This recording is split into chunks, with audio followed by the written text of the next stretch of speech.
Austin. With the city of Long Beach facing a budget deficit that's been estimated as much as $50 million over the 3 years that began last October, and with public employee pensions, that's the money that we give to the people who work for the city after they retire, the money and support we give them, those have been identified as just a major problem. Everything from an issue we need to deal with to totally unsustainable.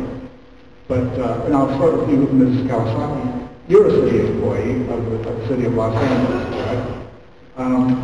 And when you retire, you'll receive a pension paid by the City of LA taxpayers of $181,848 a year as of August 2009, when the Los Angeles Times did a general investigation on six-figure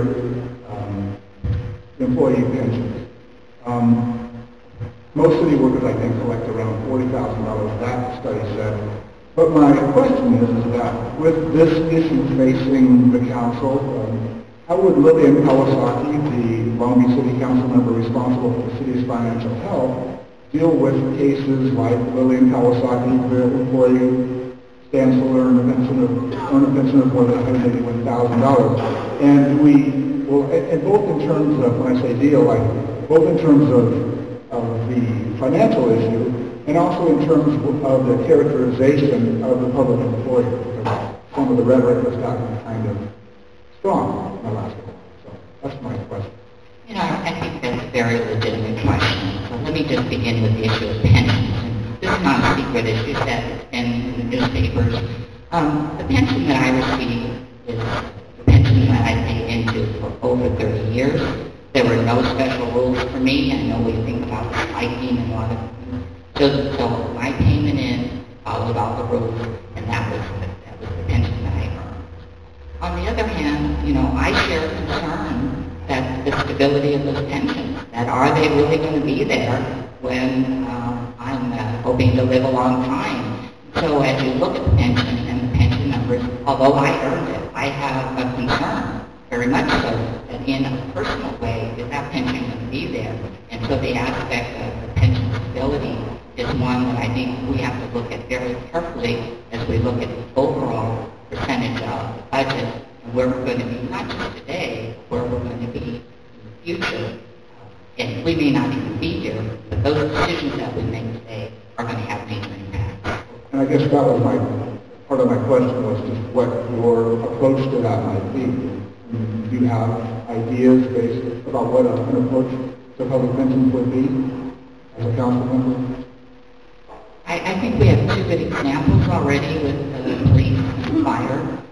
They came to the table, their contract was not ready for up for approval. I assume that they had the same sort of concern that I have about my own pension. Is it going to be there? How does it affect the future of the city? And so they were willing and came to the table saving $100 million. We do have another police association that has to make a similar decision. And that would be something as a council person I feel I could be very honest to weigh having a pension, having one myself, but also looking at the stability of the finances and the health care. And Mr. Austin, I apologize, or I'm sorry that it was so personally directed. I don't have Mr. Austin's pension information handy, but what would your approach to this issue be as well? And do you have any problems with I guess some of the rhetoric or the way that public employees have been dealt with publicly during this issue? Well, it's no secret that I've worked with public employees for the last 8 years. And yes, I do have some problems with, I do have an issue with some of the rhetoric that's out there.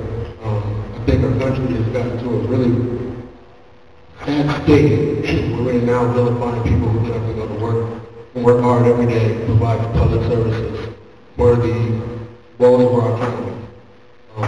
They didn't do this, they didn't create this, and it's a sad state.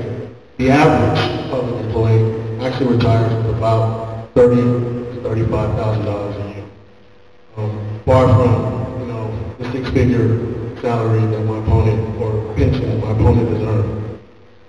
I I've never earned a salary that big, unfortunately. My background, I believe, and let me just state that pension reform is a critical piece of solving our budget situation. I believe it is trending in that direction. The efforts that were made by our police officers and firefighters were monumental. In terms of just statewide, most other public agencies have not gotten to that point. They've gone to a 2.0 at 50, whereas most public agencies are paying public safety officers 3.0 at 50.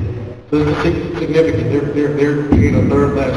We're paying a third less, or receiving a third less than most other public agencies as it stands right now. Of course, the city employees, that is still outstanding. But public safety is 70% of our budget. Let's keep that in mind.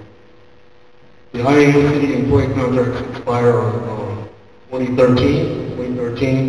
I hope that my background and when I get on the council, we can help facilitate an environment that I have a background to actually bargaining with public employees, but also from that perspective as a city councilman. So I hope we can get ahead of that contract and save our city significant amount of money for the next course of the next few years of pensions. Okay, thank you very much. I just want to verify still that Gustavo,